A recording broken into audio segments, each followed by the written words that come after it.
Heads up, female leaders, executives, and entrepreneurs. We have just opened enrollment for our next Renegade Accelerator. You can head to renegadeaccelerator.com to check out all of the information and apply. One woman getting discouraged in such an important industry right now, it brings down women everywhere. And so you have to keep going. So if you're going to do this, commit. I'm Amy Jo Martin. Welcome to the Why Not Now show.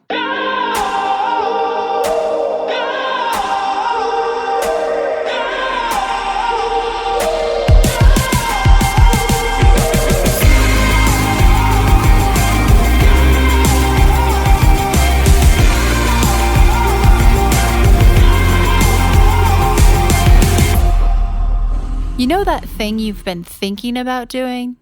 Yeah, that one. Why not now? Have you ever actually taken the time to ask yourself, what's stopping me? Let's talk it through. This is your chance to give that idea the attention it deserves and take action. Each episode, I have a chat with a fascinating person, from entrepreneurs to athletes, celebrities, my parents, rocket scientists, and all walks of life. We talk through a critical time when they've asked themselves, why not now? We dissect that day or even that moment, step by step.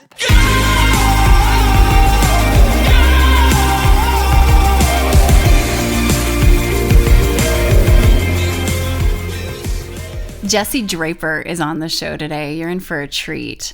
Jessie is a venture capitalist. She's a mother of 3 boys, and she started actually in entertainment. So she's now the founder of Halogen Ventures, and she's been named or dubbed one of the 50 most connected women in America. She is definitely one of those individuals that I go to and I look to when I am navigating something around investing or thinking through how we can further democratize access to deal flow, democratize access to the flow of capital, because she's been there. She's been in the game for a while, and she knows what she's doing. She has the results to prove it.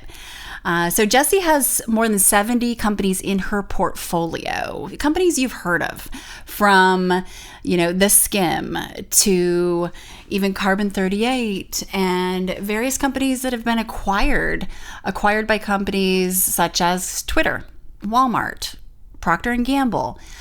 So this is a successful operation that she's been running at her firm, and she sees it all. She hears it all. We talk through some of the solutions that we see helping in terms of accelerating access to capital and deal flow and increasing the number of female investors out there, which I'm extremely passionate about. You may have heard of Jessie Draper from an article that did go viral that she wrote, and it was titled, "Investing in Women Isn't a Effing Charity." And I encourage you to take a peek online and just Google that if you want to read through and get her point of view, and I could not agree with her more on that.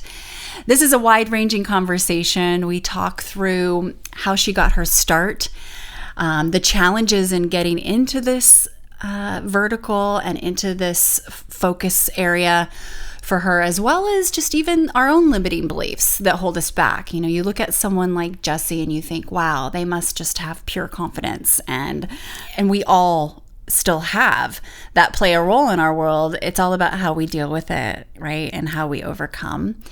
Jessie and I also talk about being mothers and the struggle with the juggle and with the travel and running a company and operating in a capacity that isn't always easy. She's very passionate about changing the game of childcare and what we can do to shift dynamics and resources and infrastructure to make it more conducive to families. And what's kind of fun is Jessie and I realized we were both going to be in a similar proximity about a week after we recorded this. And sure enough, we got to meet up in person and had an event and got to talk about, the state of the union with women in investing and funding. So this is a topic we both have a strong passion for, and we will continue the conversation. But without further ado, here is Jessie Draper. I took copious notes, and I imagine you will too.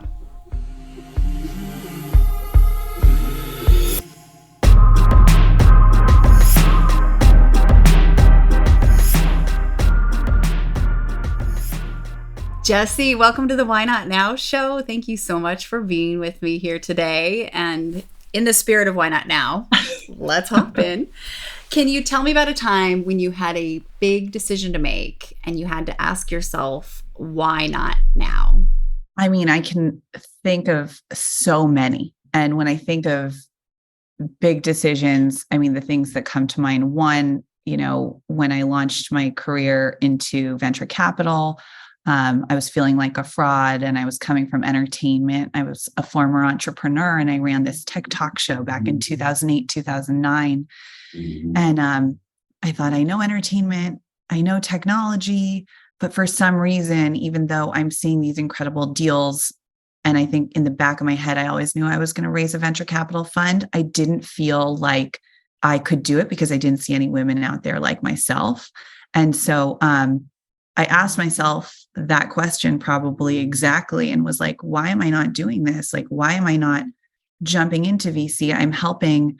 I would find these female run companies and they'd pitch the show. Sometimes I'd say, you're too early for the show, but I love what you're doing. Can I help you? And I'd find them investment. And some of these companies were, Jen Hyman from Rent the Runway and Paperless Post. And, I had Jessica Alba on the show when she was starting Honest Company. And I look back and I think, God, if only I'd invested in all of those back then. But then, I shifted and I said, I talked to a couple of friends. I actually have this really great lean in group. We're probably one of the only lean in groups from Sheryl Sandberg's kind of book that continued to meet forever. And they were like, why wouldn't you do this, Jessie? And sometimes you need those colleagues, that support system and to kind of show you the mirror and be like, wait, yeah, like I know what I'm doing. I don't know why I haven't gone to raise it. So I took that jump and I went out and I raised my first fund by pitching these guests that I would have on my show. And that's probably the first thing that comes to mind in terms of like more tough decisions that I have to make daily. I was mentioning, we just went through the SVB crisis. And that's one of those things you have to be like, it's a very different type of why not now. And I have to move literally now. And on Thursday, I was like, we need to get our money out of the bank. This is really crazy. And, when you hear bank run, you need to get your money out of the bank. We couldn't get it out of the bank. Then we had to make this whole decision on, okay, what do we do? What do we do for our portfolio companies? We have 70. I found out over 50% of them banked at SVB. A lot of their money was still locked up.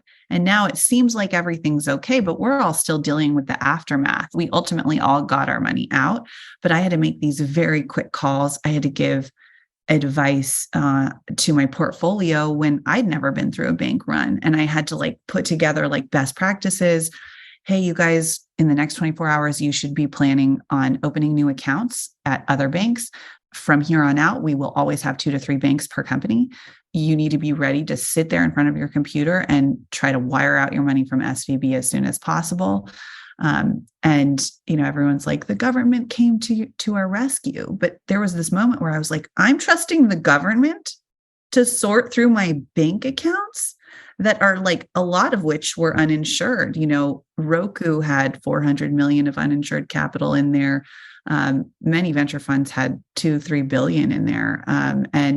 We had much less, but it wasn't all insured. And I'm like, I'm just getting going as a venture fund. This is terrible. So those were decisions I had to make in the second. So hopefully those are 2 examples of different types of why not now, but a very important question to ask yourself regularly. Those are great examples. You've got the big genesis of starting, but then also this current modern day. I was at South by Southwest actually with one of your partners this weekend, and Ashley. It was fantastic. It was great meeting Ashley, and the whole SVB, was almost real-time play-by-play with everyone going through it together. And there was a really interesting anecdotal story that I can't wait to kind of talk about. But before we get there, let's go back to 2008, 2009-ish era. That's when I started my first company too. I had left the NBA and met Tony Hsieh, who introduced me to your father, actually. And it was similar in that, who am I to do XYZ, and it ends up being, why not now? Why not me? It's one of those things where the echo chamber that we're in really does matter as well. You mentioned this group of women that were like, no, you actually can do this.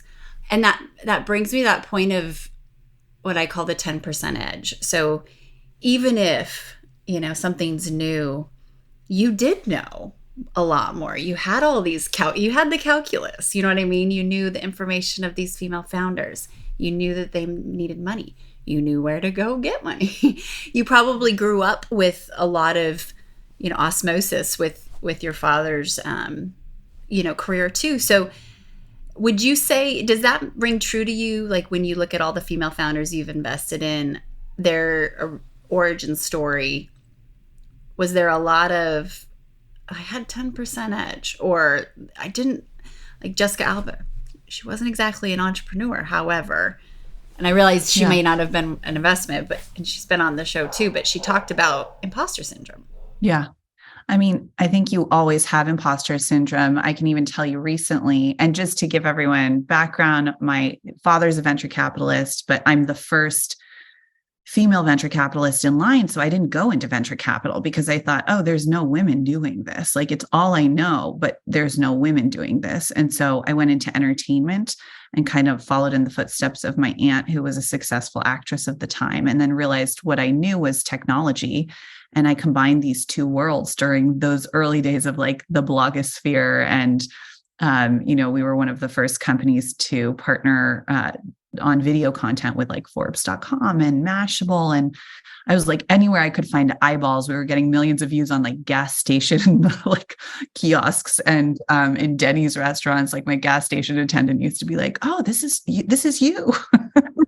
But it was like before people understood the whole like subscription model quite yet. And it was just a different time. And also definitely before the most recent female empowerment movement. But yeah, I think in terms of imposter syndrome, it still happens to me. And I have to talk myself out of it. Actually, recently, we're raising our third fund right now. And so I'm pitching hundreds of investors all the time. And it's funny, I always say like, there's always 1% of pitches when you're raising a fund that they're just either awful people, they're mean, they've never fundraised. And it's just like you leave there feeling like you got hit by a train. For the most part, fundraising is pretty fun. You're meeting with really interesting people. I'll have a meeting with like Diane von Furstenberg, and I'll be like, I don't even care if she invests or not. I just had a one-on-one with Diane von Furstenberg, But there's this 1% of the meetings that just suck. And I had one of those fairly recently, and it was a bizarre situation. I had my whole team on the call. I hadn't even gotten out our deck yet. And we're on Zoom. And this guy is like, do you know what an investment period is? And I said, yeah, ours is 3 to 4 years. We deploy over 3 to 4 years. And he's like, you don't know what it means. You don't even know what that means. Like, that's a very important venture capital term that you clearly don't understand. And I was like, my whole team was like, so taken aback. We were just like, what is this guy's deal? And so I haven't even opened my deck and he's grilling me on terms. And this is like also, I see the world through gender lens. And this is definitely a gendered thing. Like he's grilling me on terms. I'm held to a much higher standard.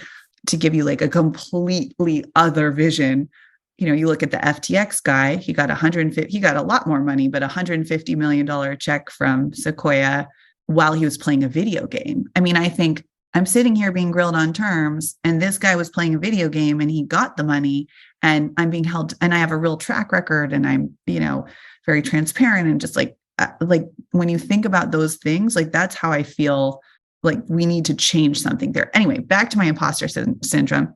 He's grilling me, and he actually made me doubt myself, where I was like, wait, I know I've had to answer this question a million times. Why am I doubting myself? And I actually had to take a breath and tell myself, I have 85 investors. I've pitched hundreds. I've answered this question a million times. So why am I doubting myself? And I took a pause and I said, I'm going to get out my deck now. And also, do you come from real estate or a different industry? Because sometimes there's different terminology. This is my third fund that I'm going into. So I've been asked this question quite often. And he kind of like stepped back a little. And when I opened my deck, my team afterwards was like, he was definitely intimidated after you took him through the deck because you clearly knew what you were talking about. But that was like a power move, I think, and it's like, that's some men feel like, I need to show that I know more than this person. And that like made me so crazy because I was like, wow, he really brought back that imposter syndrome. And I'm like deep in my career now.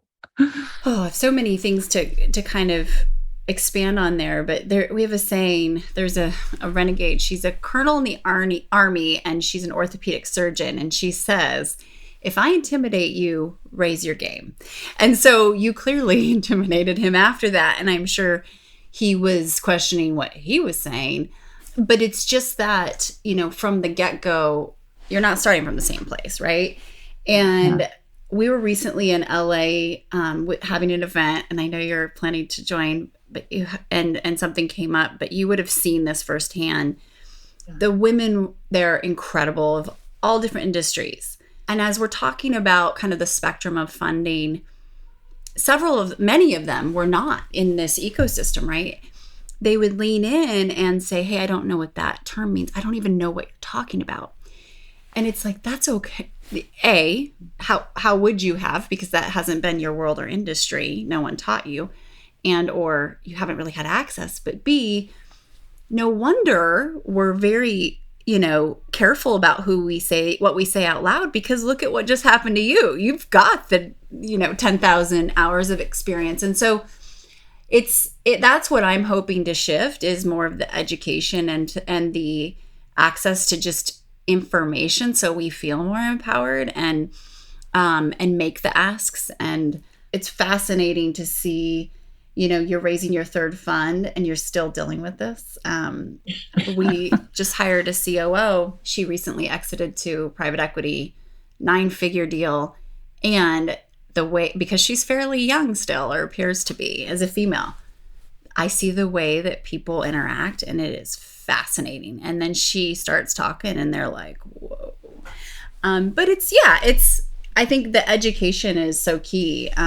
What are some of the things, Jessie, that you're seeing right now that are trends, especially among female VCs? So having just been around quite a few at South by, and I know we were talking a little ahead of time, I'm seeing some things where I'm like, wait, maybe there's a smarter way that we consolidate a little more. Yeah. And you've been at this for a while. This isn't like year one. So what are some of the trends that you see that maybe you'd want to shift? Yeah, I've been doing this. I'm going into my third fund, and it's, we're a female focused fund. So there has to be a female on the founding team of 5. And I'm so excited that I'm seeing so many women say, I want to invest in women. I'm raising a fund to invest in women. I've seen this happen now for the last 3 to 5 years, where they'll come and they'll meet with me. And I get this kind of interesting. It's like, we saw 10,000 deals last year, but we started seeing a lot of funds, like lots of funds. And we need more women managing capital. And I do think venture capital is a great place for women to break in. And unfortunately, we need more at the top too, like at the LP level, the limited partner level, who invest in us. But what I started seeing happen is I'd sit down with a potential, a female VC who's starting her fund, and she'd say, I think I'm going to raise $5 million. And I'd be like, go for it, but raise 10, because you can't do a whole lot with 5. Go raise 10. And, I'd kind of give her my advice. She'd come back to me 6 months later. This is really hard. I've raised $500,000. And I think I'm just going to stop there. And I'm like, you cannot stop. Like, 1, it does women everywhere a disservice. 2, it's a grind. Like, I'm fundraising right now. It's just like, I call it like getting through the meetings, and just keep meeting people, keep meeting potential investors. You cannot stop. You will find the money. You just have to have like 1 million meetings. It's a true numbers game. But I want to, 1, encourage these women to just like go raise that 10 million, 20 million, whatever dollar fund. Keep going, grind through these meetings. Don't get discouraged, but you can't stop at $500,000, because what that does is it's taking checks away from me and my peers, and it's not making as big an impact as we all need to make. And so I've been thinking, how can we all team up. Like we've thought, oh, do we go raise more money? And then we invest in a whole bunch of female focused funds because a rising tide lifts all boats? Or is there another way we can all work together? But, I look at it, and this is like me on my soapbox, but it's like one woman getting discouraged in such an important industry right now, it brings down women everywhere. And so you have to keep going. So if you're going to do this, commit, like go raise the money, have the hundreds of meetings. So I think that's a trend I'm seeing I'm excited about the women starting these funds, but I'm discouraged and bummed that they're giving up. And so just know, like, when you go into this, you just have to it's a grind. So I don't know. I mean, Amy Jo, I feel like we should come up with something fantastic here because it's broken. It's kind of broken for emerging managers, whether you're female or not. Typically these LPs, these pensions, these institutions, they're all investing in the top 5 funds in Silicon Valley. And despite this FTX disaster that everyone invested in, I don't know why they're still looking to those funds only. And they don't have enough capital for these emerging managers. So I am seeing more, like right before this, I was on a call with someone who's trying to start an emerging managers fund of funds because of this problem. And I'd love to see more people, women, raising capital at that level, investing in funds like mine, because that's where I see the disconnect. And, there's also a major issue so there's these institutional advisors. So I'm not going to name any of them, but sometimes I do. But they manage billions of dollars of capital in the world. They manage all the endowments, all of the pension funds. And it's basically like all of these different institutions in different locations are managed by the same 20 advisors, most of them based in New England.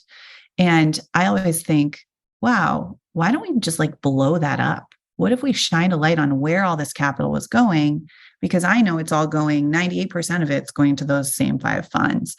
And so there's something really broken there. We need more women in the CIO seats, making the decisions about where the capital is going. But also we need diversity of thought. And how do you have diversity of thought if you have 20 advisors all located in the same piece of the United States, making these decisions for venture funds across the country?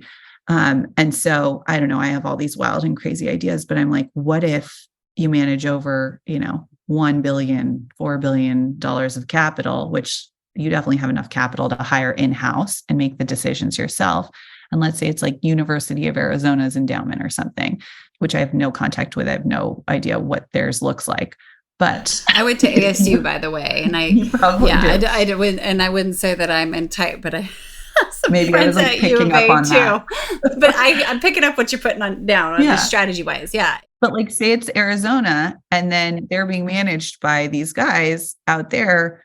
What if we said, hey, Arizona, you have $4 billion, hire in-house, hire someone from Arizona. The money will inevitably go more into the ecosystem of Arizona, which is also a really positive thing, versus to these same 5 funds in Silicon Valley, who I work with and I love, and they come in my deals after me, but it's just they're not even venture capitalists anymore.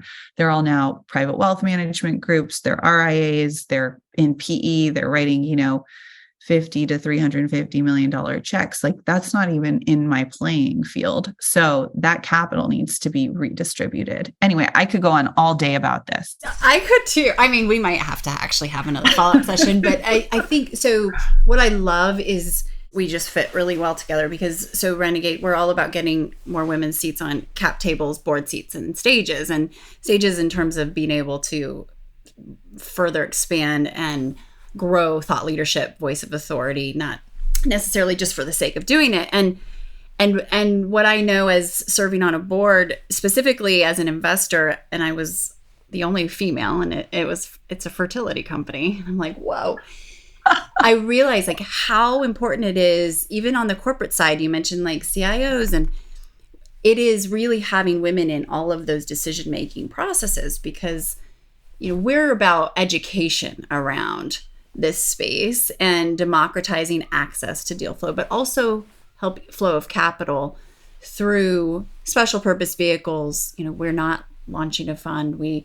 It's more about getting women comfortable with doing while learning in a safe place, right? And then they can decide if they want to continue to grow their own portfolio. But what happens is it's like, I was talking to this woman, she's a C-level executive for a large corporate brand this week, and I was explaining the same takeaway from South by, where I was listening and at dinners with all these female venture capitalists from all over the globe, but most of the funds are relatively, not all of them, but most of them are relatively on the smaller side. And I'm like, are you competing for the same LPs? And is this going to make what about consolidation and just economies of scale and buying power and leverage? And just, this is going through my mind as a non-VC woman. And I'm like, maybe I just don't know, because it's not really my seat, but I sit very closely to those seats. And I think that's where it's like we have to reinvent what this looks like across the entire system. But this woman, this C-level tech executive, said in physics, you think about a rock, or you think about the flow of a stream, and it's fastest in the middle, right? And so the guys have had their boats for a long time in the middle of the river, and they're flowing and it's going. And then we have all these small pebbles on the sideline, on the banks that are, a lot of these female firms, not all of them, but we really do need to get to the middle of the river. And in some cases, it's also partnering and leveraging for sure. This isn't a pendulum swing of let's all just try and do this on our own. Good luck with that. Yeah. So that mechanism or strategy is yet to be fully defined. But when you said the first 5, the founding team, there needs to be a female of the first 5 of the founding team. Can you explain that to me? Because does that broaden things a little more? It doesn't have to be a co-founder, or? I love this question because I am so frustrated right now where we are in our fundraising process, which normally you can't talk about publicly, but I can because we were registered differently this time with the SEC. And I'm glad I can, because I'd like to tell you all about this. It is making me absolutely crazy. So I pitch my fund. We say there has to be, and I basically disclaim it in the beginning, because I'll say, yeah, there has to be a female in the founding team of 5. Let me tell you, I have 70 companies, and I think 1 where the female is beyond co-founders. Like, this is just a non-issue. It's not an issue. We saw 10,000 deals last year. Women are starting companies. However, men control the majority of the capital, and we love men. We just need them to work with us more and deploy more capital into female-founded businesses. And the more women who make money by, being in the C-suite of a startup and building it to $1 billion business, and then having a great payday, they will inevitably invest that back into the female ecosystem. So this is the easiest way to really manage this enormous pay gap. So I have been going and, pitching my fund, and I was recently at a private wealth conference. And this is just an example of what happens when I pitch men, which is almost every day. I'm at a private wealth conference, which is 99% men, and I'm presenting my fund, and I think it's going pretty well. And I spend 30 minutes answering questions, not on my track record or the fact I have a company doing 900 million that's about to go public, or that UBS led the last round of one of my company's fundraises, or that I have a company that is, just doing so well in Target that they're doubling down.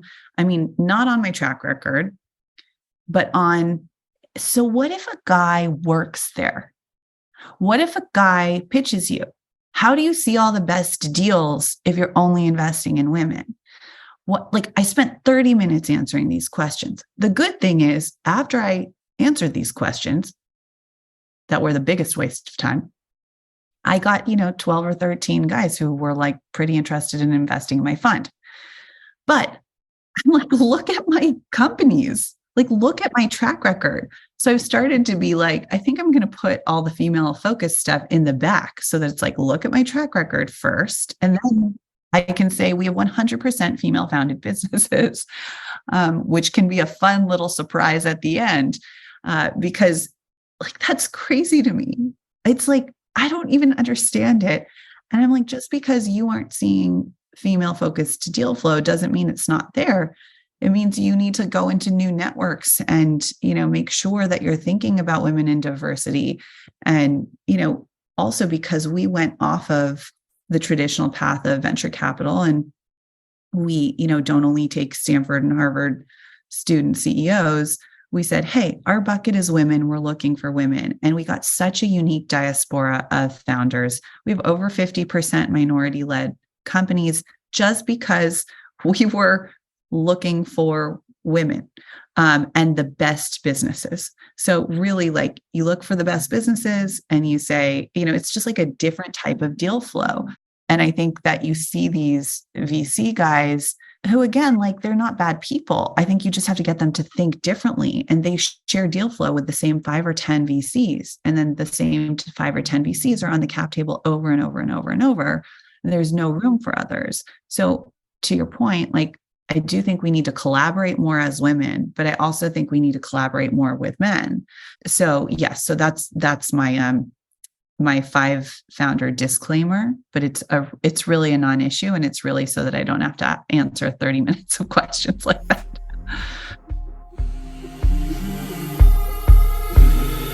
We're going to take a quick break and we'll be right back.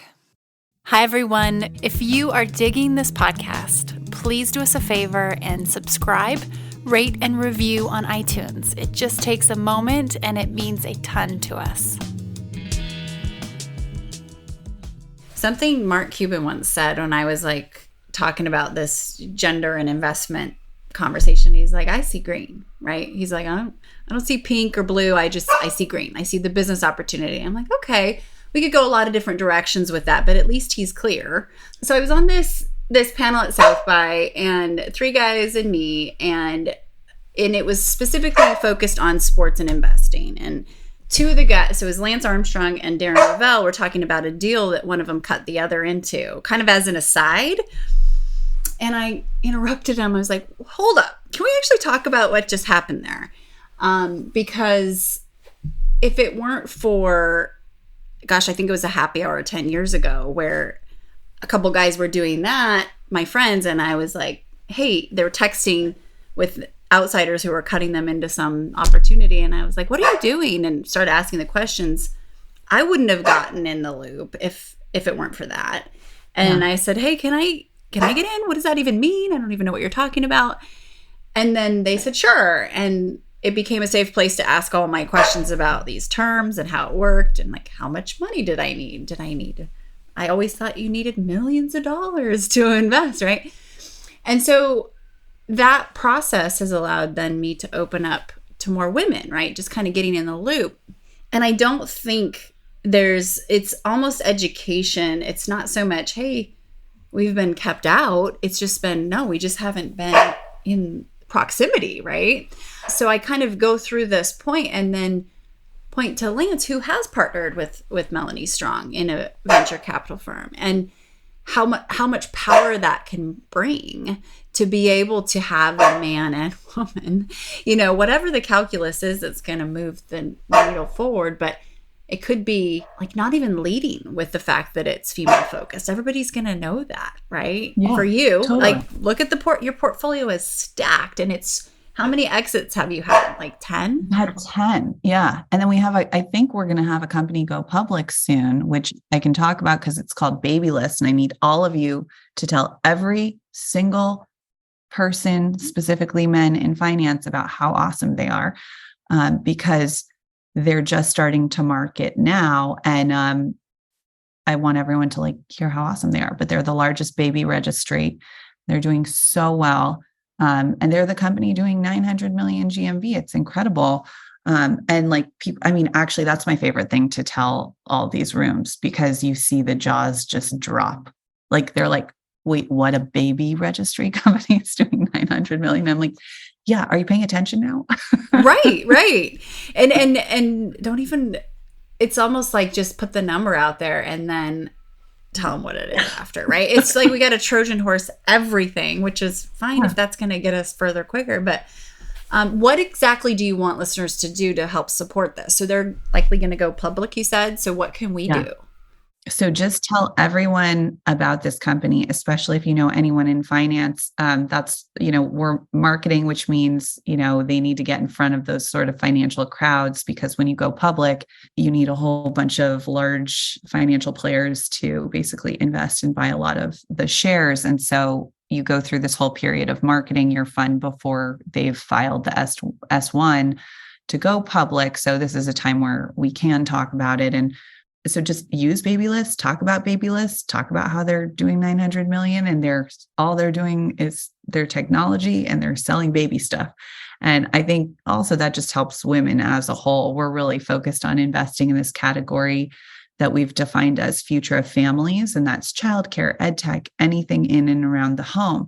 And I get a lot of questions like, first we were saying we want to solve childcare, and some of even my investors were like, is this a big enough opportunity? And I'd be like, it's 500 billion, but challenge accepted. And we went and did a study and found that this whole category, future of families, is a $7.5 trillion opportunity. And then we get questions like, well, what are the comps in the childcare space? Like, what are the comparisons? Like, what have been the big successes? We're building that now because it's been so forgotten as an industry, and we really want to solve it, but it's also going to be an enormous moneymaker, mostly for women, because mostly women solve these real problems with family and childcare. And so, I think just talking about how investing in this type of opportunity is such a great thing, whether it's Babylist or, we have a company called We Care that has 55,000 in-home vetted childcare facilities, and they're like the tech overlay across the country. And, their technology servicing these smaller daycares that make it more affordable for people. They're the most affordable option I found for childcare between 0 and 6. And that's a place we really want to target. But it's nice to be able to talk about Babylist. And then, we have Sheila Marcello is one of my investors from care.com. And that's a great comp too. Care.com went public. Now I think they're private again. But that's all we have. So I'm looking forward to many more exits in this category so that I could be like, look, it's an underfunded opportunity, which means outsized returns. And so think about it like a real business versus philanthropy, if you will. This is a perfect segue. When we hopped on, we were both talking about the fact that it happens to be St. Patrick's Day. And we're both waking up and saying, okay, we've got children. I don't know if they can see us, but you're in red and I'm in green and we look like Christmas. So we're just representing all the holidays. Yeah, right? Why not? Or for me, it was Valentine's a couple, not too long ago, where I'm scurrying saying, getting the house and everything ready for the day for our kids. So I've been on your podcast, and thank you so much for tying this all together. I mean, the future of families thesis that you have going on, which is really interesting because it does broaden and it's so much bigger than when we get super narrow. But then the work that you're doing, the advocacy to bring more information and education around childcare and innovating that whole dynamic. So when we hopped on, we were talking about just, this dirty word and the BS of balance and being on the road a lot. What would you say is something that's been helping you lately with reconciling and recalibrating as you switch gears? On the road, I've literally been on the road. It sounds like you have to. It's hard to switch gears. I was telling you, but this morning I woke up and I read my little news in the morning at 4 a.m. before the kids get up, and I'm reading it and I'm like, oh my God, it is St. Patrick's Day. And I literally ran downstairs, threw everything green on our table and was just and that's all I got today. I'm doing my best as a mom, but I'm a working mom and I can't remember everything. And also there's a lot of holidays. Do we have to do something for all of them? But it was great. My kids were like, did you see what a mess the leprechaun left? It is so messy. And they took all the green stuff. I try to shift gears. I think something that helps me right now is every morning when I'm home, and I've been gone for a little bit, but we don't do dinner together all the time because in VC, I feel like you're always at networking events. And they eat a little earlier, and I try to be there when I can. But I do breakfast with my kids every single day. And we've actually had their teacher, their teacher's like, every day I ask your kids what they eat for breakfast. And every day they tell me like eggs or pancakes or like something amazing. And I'm like, no, we literally make breakfast with them every single day. And, it's early, like we make breakfast at like 6:30.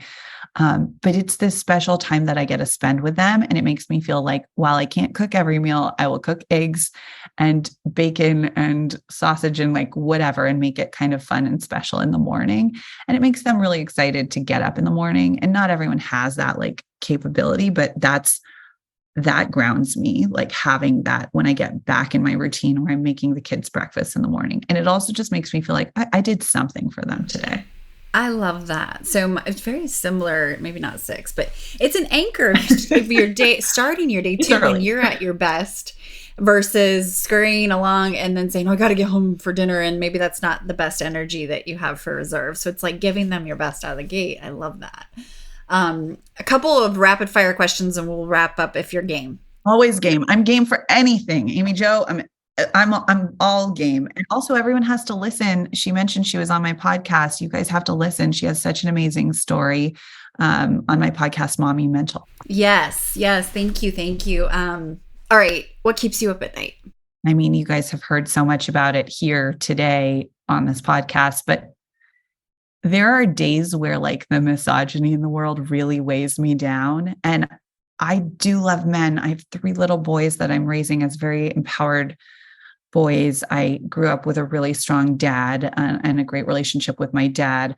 But I do feel it sometimes, and it does exist. And that's something that I actually have to like talk myself out of and not feel like I have to, like, I don't want to have that weight of the world on me, but that keeps me up at night. Like, what more can I do to like push equality forward?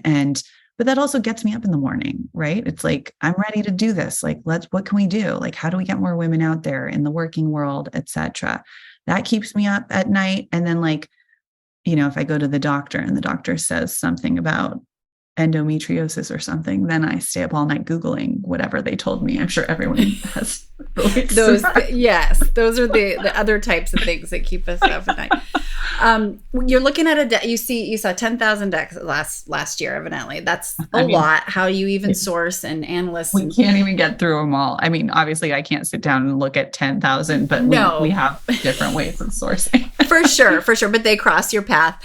What are the top 3 things you're looking for? So the top 3 things I'm looking for would be, 1, we're early stage investors. So like first and foremost, it's the founder. Like, this founder, am I ready to go to, battle with them? This is a 10 to 15 year marathon. Are they open? Are they going to give up? Are they excited about what they're building? Are they building it for something personal? Is there like a real need for this?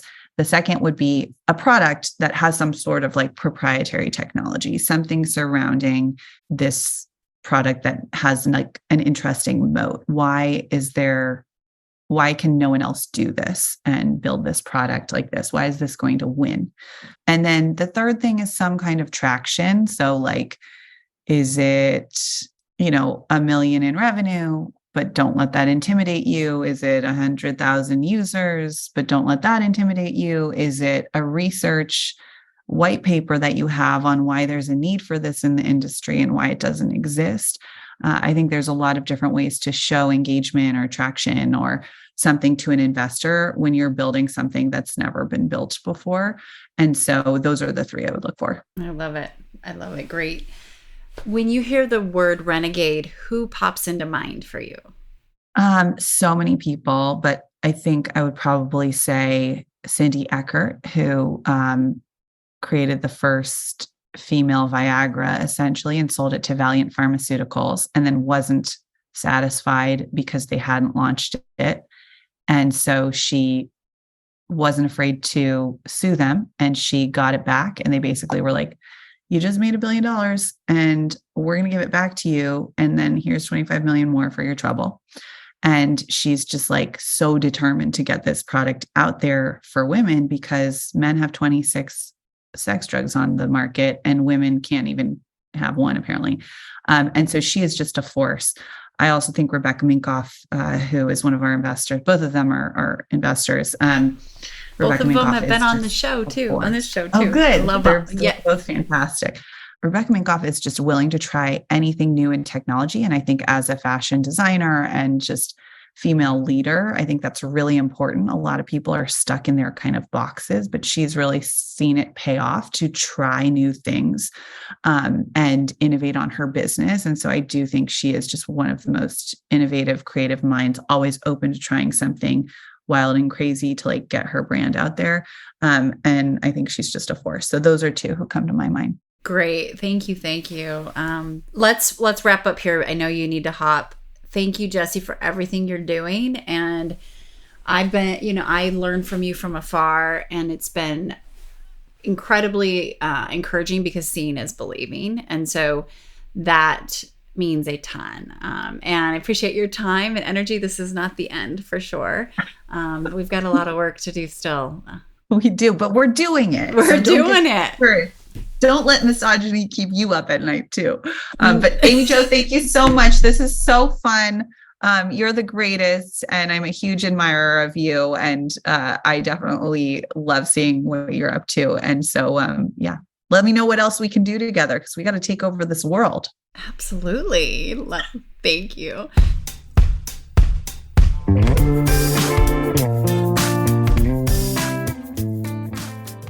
Hey everyone, thanks for listening to the show. Hit me up on social media to let me know what you think. I'm at Amy Jo Martin on Twitter, Facebook, Instagram, and LinkedIn. And I want to hear your Why Not Now moments so I can share them on the show.